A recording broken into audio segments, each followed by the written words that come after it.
سورہ نساء کی آیت نمبر 22 ہے۔ اعوذ باللہ من الشیطان الرجیم، بسم اللہ الرحمن الرحیم۔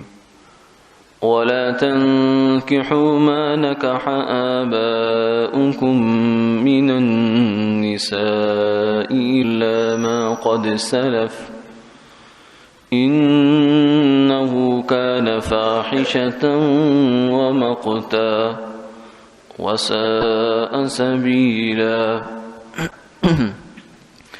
حرمت عليكم أمهاتكم وبناتكم وأخواتكم عماتكم وخالاتكم وبنات الأخ وبنات الأخت وأمهاتكم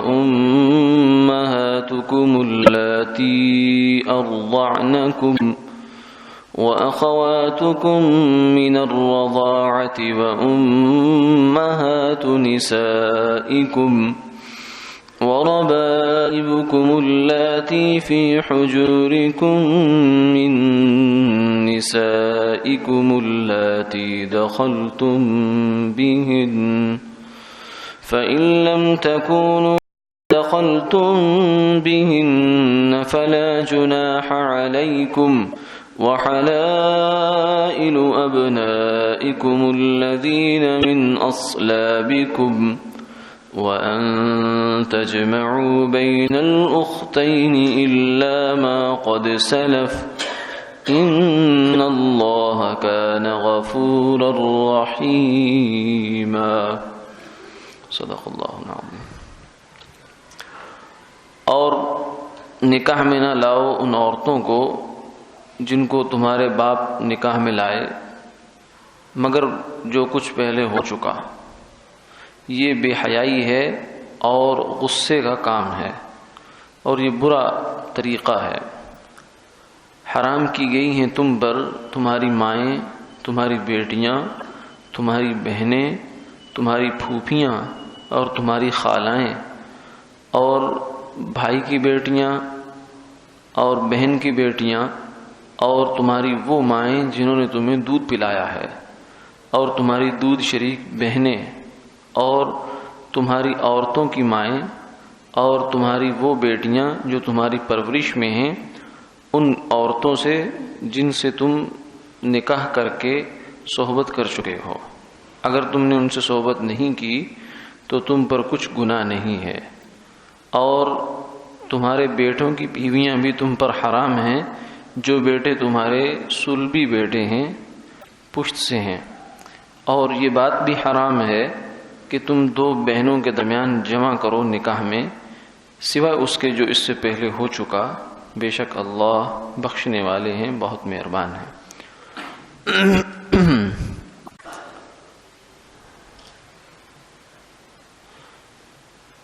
آج کی آیات میں شریعت کے اندر جو نکاح کا ایک دائرہ کار ہے وہ متعین کر دیا گیا کہ کن کن عورتوں سے نکاح کرنا حرام ہے۔ ہر عورت سے نکاح کرنا جائز نہیں ہے، کچھ عورتوں سے نکاح کرنا شریعت نے حرام قرار دے دیا۔ ان کو محرمات بھی کہتے ہیں، یعنی وہ عورتیں جن سے نکاح کرنا حرام ہے۔ اور اسی سے محرم کا رشتہ وہ بھی طے ہو جاتا ہے کہ عورت کے لیے محرم کے ساتھ سفر کرنا، بہت سے احکامات ایسے ہیں کہ جہاں ایک خاتون کے لیے شریعت کی جانب سے حکم ہے کہ محرم ہونا چاہیے۔ مثلا بے حجاب آنا، پردہ نہ ہو، تو عام مردوں کے سامنے تو ایک عورت کو پردہ کرنا چاہیے، لیکن محرم کے سامنے پردے کا وہ درجہ، وہ حکم نہیں ہے، تو وہ بھی اسی کے اندر سے متعین ہوگا۔ اور اس میں بھی اصول یہی ہے کہ جس شخص سے، جس مرد سے کسی عورت کو ہمیشہ کے لیے نکاح کرنا حرام ہے وہ اس کا محرم ہے۔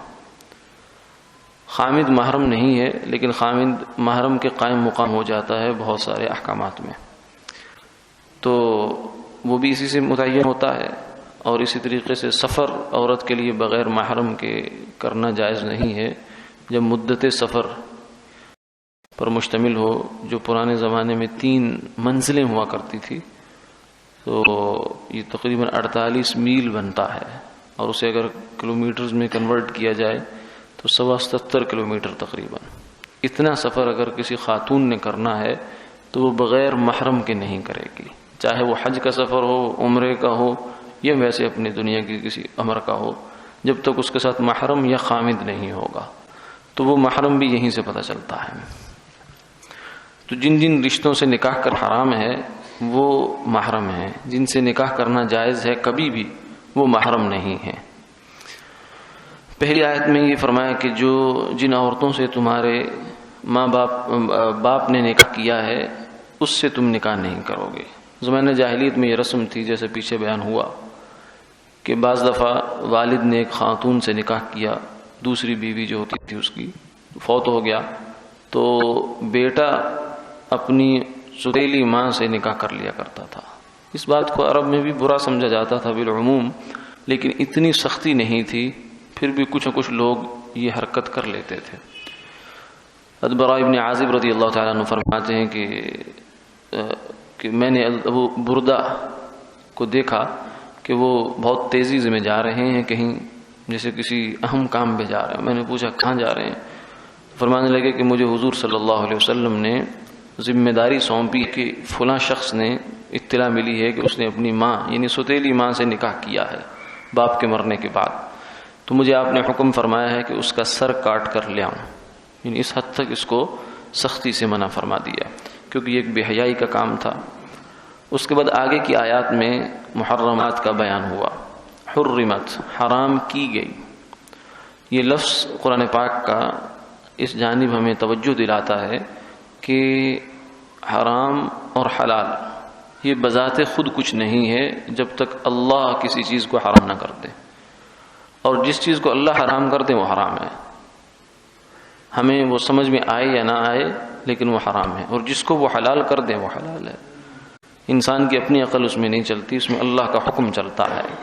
یہی وجہ ہے کہ شروع کے زمانے میں جب آدم علیہ السلام دنیا میں تشریف لائے تو بہن بھائی، جس کو آج ہم بہن بھائی کہتے ہیں، یعنی شروع کے زمانے میں ان کا بھی آپس میں نکاح ہوا، تو اس وقت اللہ نے حلال کیا تھا تو حلال ہو گیا، اور آج اللہ نے یعنی اس کے بعد ہر شریعت میں ہی حرام رہا تو حرام ہو گیا۔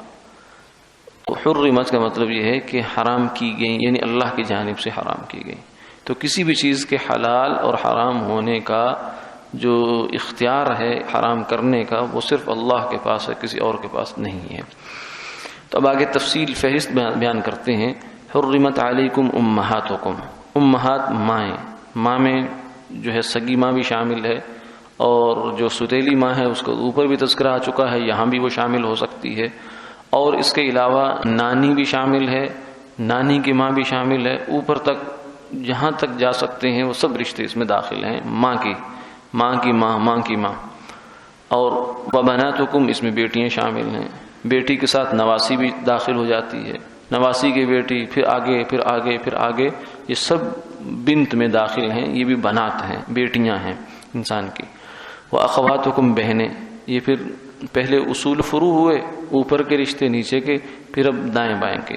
بہن جو ہے وہ دائیں بائیں کا رشتہ ہے، تو بہنیں تمہارے اوپر حرام ہیں، چاہے وہ ستیلی ہوں چاہے وہ سگی ہوں، لیکن بشرطے کہ وہ کسی نہ کسی ماں سے یا باپ سے شریک ہوں۔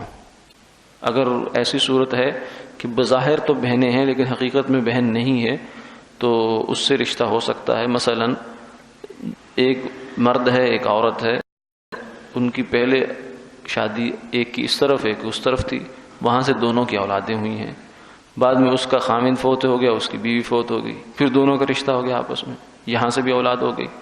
تو جو ان کی پچھلی نکاحوں سے اولاد ہے اس کی اگر کوئی ویسے وجہ نہیں ہے حرام ہونے کی تو ان کا آپس میں نکاح ہو سکتا ہے، لیکن جو یہاں اس نکاح سے اولاد ہے وہ اس کا دونوں میں سے کسی سے نہیں ہو سکتا۔ کیوں؟ اس لیے کہ حرمت کے لیے ضروری ہے کہ ماں یا باپ یہ دونوں ہی کسی ایک کی جانب سے رشتہ بن رہا ہو۔ تو اخواتکم میں بہنیں شامل ہیں ساری، وعماتکم اور پھوپھیاں، یہ باپ کی بہن ہو گئی، وہ خالاتکم یہ ماں کی بہن ہو گئی، تو یہ ساری قسمیں اس میں داخل ہیں۔ وہ بنات الاخت، اب اخ یعنی بھتیجیاں، بھتیجیوں کے آگے اولاد، اور بھتیجے اور بھتیجے کی بھی آگے اولاد، یہ بھی حرام ہوگی۔ اور وہ بنات الاختی، اور اس کے علاوہ بھانجی، بھانجیاں بھی حرام ہیں، بھانجیوں کی اولاد بھی حرام ہو جائے گی۔ وہ امہاتکم اللاتی، یہاں تک تو جو تھا نسب کے سلسلوں سے حرام، کیونکہ حرمت کی 3 قسمیں ہیں۔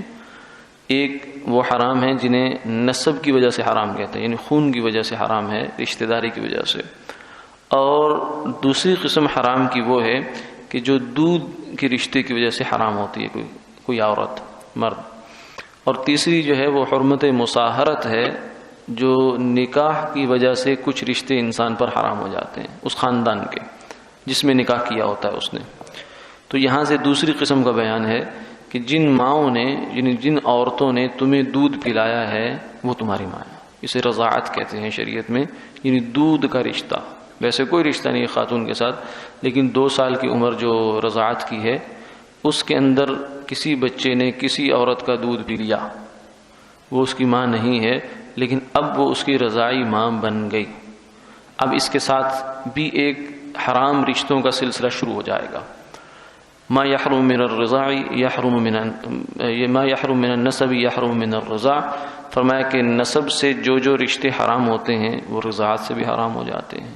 جس عورت نے بچے کو دودھ پلایا، اس عورت سے یہ بچہ کبھی نکاح نہیں کر سکتا۔ اسی طریقے سے اس عورت کی باقی جتنی اولاد ہے وہ بھی اس بچے کے لیے بہن بھائی ہو گئے، تو یہ اس کے لیے وہ نکاح کرنا جائز نہیں ہے، اور ان کی اولادوں کا بھی آپس میں، ادھر کی اولاد اور یہ بچہ یہ آپس میں نکاح نہیں کر سکتے۔ باقی تفصیلات بہت زیادہ اس میں بن جاتی ہیں، لیکن مختصر یہ ہے۔ اور اسی طریقے سے رضاعت کی جو بہن ہے اس سے بھی نکاح نہیں ہو سکتا۔ ایک بچے نے کسی عورت کا دودھ پیا ہے تو اس کی جو بچی ہے، چاہے وہ اس کی حقیقی بچی ہو یا دودھی کی بچی ہو، تو یہ دونوں آپس میں ویسے تو کوئی رشتہ نہیں تھا، نہ باپ نہ ماں، لیکن دودھ نے ان کو بہن بھائی کا رشتہ دے دیا، اب یہ آپس میں حرام ہو گئے۔ وہ امہات نسائکم، یہاں سے اب تیسری قسم کا جو رشتہ ہے حرمت وہ چل رہی ہے کہ ایک شخص کسی خاتون سے نکاح کرتا ہے تو اس کی ماں اس کی ساس بن جاتی ہے، اور یہ اس کے لیے ہمیشہ کے لیے حرام ہو جاتی ہے، تو ساس بھی محرم ہو جاتی ہے۔ لیکن یہ چونکہ رشتہ وہ ہے جو زندگی میں بعد میں وجود میں آتا ہے، تو اسی طریقے سے رضاعت کا رشتہ یہاں شریعت نے یہ حکم دیا ہے کہ اگر فتنے کا اندیشہ ہو تو پھر پردہ کرنا چاہیے۔ ویسے تو پردہ شرعن نہیں ہے، لیکن اگر فتنے کا اندیشہ ہے تو پھر پردہ کرنا چاہیے۔ کہتے ہیں الصہرۃ الشابہ، جوان اگر ساس ہے تو داماد سے اس کو کچھ فاصلہ رکھنا چاہیے، اگرچہ محرم ہے لیکن پھر بھی یہ موقع ایسے ہیں کہ جہاں شیطان دخل اندازی کر سکتا ہے۔ اسی طریقے سے بہو اور سسر کا رشتہ ہے، یہ بھی اگرچہ محرم کا رشتہ ہے، ہمیشہ کے لیے حرام ہے۔ بیٹے نے جب ایک خاتون سے نکاح کر لیا تو وہ عورت اس بیٹے کے باپ کے لیے جو ہے ہمیشہ کے لیے حرام ہو گئی، لیکن پھر بھی یہ ایسا رشتہ ہے کہ جہاں شیطان دخل اندازی دیتا ہے، تو اس لیے یہاں بھی فاصلہ رکھنا بہت ضروری ہے، بے تکلفی، اور اس درجے کا قرب نہیں ہونا چاہیے کہ جو کل کو نکاح پر مسائل پیدا کر دے۔ بیٹے کے نکاح پر مسائل پیدا ہو سکتے ہیں، اور اسی طریقے سے اگر آدمی ساس کے ساتھ اس نے خدا نخواستہ کچھ حرکت کر بیٹھتا ہے تو اس کا اپنی بیوی اس پر حرام ہو جاتی ہے، تو یہ ایک بڑا نازک مسئلہ ہے، اس لیے اس کو اس حوالے سے اس کا خیال رکھنا چاہیے، اگرچہ حرام ہے۔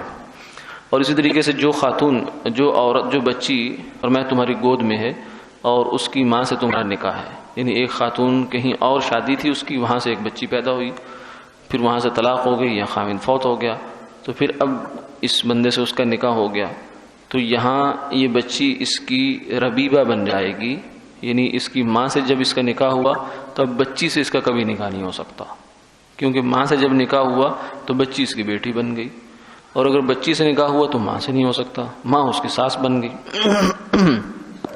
لیکن اس میں اگر یہ تب ہے جب رخصتی بھی ہو گئی ہو، حقوق زوجیت ادا ہو گئے ہوں. لیکن اگر ماں سے صرف نکاح ہی ہوا ہے، رخصتی نہیں ہوئی، حق زوجیت ادا نہیں ہوا، تو اس صورت میں پھر حرمت نہیں آتی. اگر طلاق ہو گئی تو پھر بیٹی سے بھی نکاح ہو سکتا ہے. اور اسی طریقے سے وحلائل ابنائکم، یہ آگے وہی بات آ گئی، تمہارے بیٹوں کی بیویاں وہ بھی تمہارے لیے حرام ہیں. یعنی سسر کے لیے بہو وہ حرام ہے، بشرطے کہ یہ بیٹا صلبی ہو، یعنی نسل کا بیٹا ہو، محض منہ بولا بیٹا نہ ہو. یہاں سے جو بیٹے کو نکالنا مقصود ہے وہ منہ بولے بیٹے کو، کیونکہ زمانہ جاہلیت میں یہ ہوتا تھا کہ متبنہ کسی بھی شخص کو، کوئی بندہ جس کی اولاد نہیں ہوتی تھی یا اولاد ہوتی تھی لیکن ویسے اس کو اپنا منہ بولا بیٹا بنا لیتا تھا، آئندہ کے لیے میرا بیٹا ہے. جیسے بیٹے ہوتے ہیں ویسے ہی ہے یہ بھی. تو شریعت مطہرہ نے اس چیز کو ختم فرما دیا. قرآن پاک کی صورت کی ابتدائی آیات، بلکہ اس کا شان نزول یہ تھا کہ آپ صلی اللہ علیہ وسلم نے حضرت زید رضی اللہ عنہ کو جو ہے وہ اپنا بیٹا منہ بولا بیٹا بنایا تھا. لیکن قرآن پاک نے کہا یہ نہیں ہوگا، آئندہ کے لیے قانون ختم کیا جا رہا ہے. اور اس قانون کو ختم کرنے کے لیے آپ صلی اللہ علیہ وسلم کے نہ چاہنے کے باوجود اللہ تعالیٰ نے، ان کی آپس میں موافقت نہیں ہوئی، زید اور ان کی اہلیہ زینب، اور طلاق ہو گئی. طلاق کے بعد آپ صلی اللہ علیہ وسلم کو حکم ہوا کہ ان سے نکاح کرو. حالانکہ عرب میں یہ بہت عجیب بات سمجھی جاتی تھی، لیکن یہ اس رسم کو ختم کرنے کے لیے یہ نکاح کروایا گیا. تو منہ بولے بیٹے کے ساتھ یہ حکم نہیں ہے، اور لیکن صلبی بیٹے کے ساتھ یہ حکم ہے. آگے اس کے بعد ان تجمعوا بین الاختین، یہ حرمت وہ ہے جو عارضی ہے، پکی نہیں ہے. یعنی دو بہنوں کو ایک وقت میں نکاح میں اکٹھا کرنا صحیح نہیں ہے. اگر ایک بہن سے شادی ہے تو دوسری بہن سے نکاح نہیں ہو سکتا. اور لیکن یہ حرمت عارضی ہے کہ اگر ایک فوت ہو گئی تو دوسری سے پھر ہو سکتا ہے، یا ایک کو کسی وجہ سے طلاق ہو گئی تو دوسری سے ہو سکتا ہے. جیسے سیدنا عثمان ابن عفان رضی اللہ تعالی عنہ کہ ان کی عقد میں پہلے ایک بیٹی تھی آپ صلی اللہ علیہ وسلم کی، جب وہ فوت ہوئی وہ غمگین ہوئے تو آپ نے دوسری بیٹی سے نکاح کر دیا. اور ساتھ ہی یہ بھی فرمایا جب دوسری فوت ہوئی کہ اے عثمان اگر میری 40 بیٹیاں ہوتی تو میں یکے بعد دیگر، یعنی ایک کے بعد ایک تمہارے نکاح میں دیتا چلا جاتا. تو دو بہنوں کے درمیان نکاح میں جمع کرنا منع ہے. اور لیکن یہ بھی ایک اصول ہے، اصول یہ ہے کہ ہر ایسی دو عورتیں کہ جن میں سے کسی ایک کو آپ مرد فرض کریں تو دیکھیں کہ اوپر کے محرمات کے رشتے میں سے کوئی رشتہ تو نہیں قائم ہو رہا. اگر ان کا آپس میں نکاح پھر نہیں ہو سکتا کسی ایک کو مرد فرض کرنے میں، تو ہر ایسی دو عورتوں کو نکاح میں جمع نہیں کیا جا سکتا. مثلا بھتیجی اور پھوپھی، یہ دو عورتیں آپس میں نکاح میں جمع نہیں ہو سکتی. خالہ اور بھانجی، یہ دونوں آپس میں خالہ، سگی خالہ بھانجی ہیں، تو ان دونوں سے بھی نکاح میں ان کو اکٹھے نہیں کیا جا سکتا. الا ما قد سلف، فرمایا کہ یہ تمہیں ایک نظام محرمات دے دیا گیا ہے اور اس پر عمل کرو. اگر پیچھے کہیں زمانہ جاہلیت میں نادانی میں تم سے کوئی فروغ گزاشت ہو گئی ہے تو اس کو اللہ معاف فرمانے والے ہیں. ان اللہ کان غفور رحیم. لیکن آئندہ اس سلسلے میں احتیاط رکھنی چاہیے. اور یہ جو محرمات کا نظام ہے یہ اللہ بڑا انعام ہے. اور اگر کوئی شخص خدا کو نہیں مانتا، جیسے دہریے ہیں اور اللہ کے وجود کے منکر ہیں، مذہب کو وہ گھوسلہ سمجھتے ہیں نعوذ باللہ، تو وہ یہ جو حرمات محرمات کا سلسلہ ہے یہ کہاں سے ثابت کریں گے؟ یعنی گویا کہ ان کے خیال میں تو اللہ نے کیا، حرمت اللہ نے حرام کی ماں بہن اور بیٹی. اگر وہ نہیں ہے تو پھر تو جانور ہیں. جانور میں جیسے بہن بیٹی ماں کا کوئی رشتہ نہیں ہے، جب جانور جوان ہوا تو اس کے لیے ہر مادہ جو ہے وہ اس کے لیے وہ اس کی بیوی ہو سکتی ہے. تو اسی طریقے سے اگر انسان مذہب نہیں مانے گا، اللہ کا حکم نہیں مانے گا، تو پھر وہ جانوروں کے درجے میں چلا جائے گا. وآخر دعوانا الحمدللہ رب العالمین.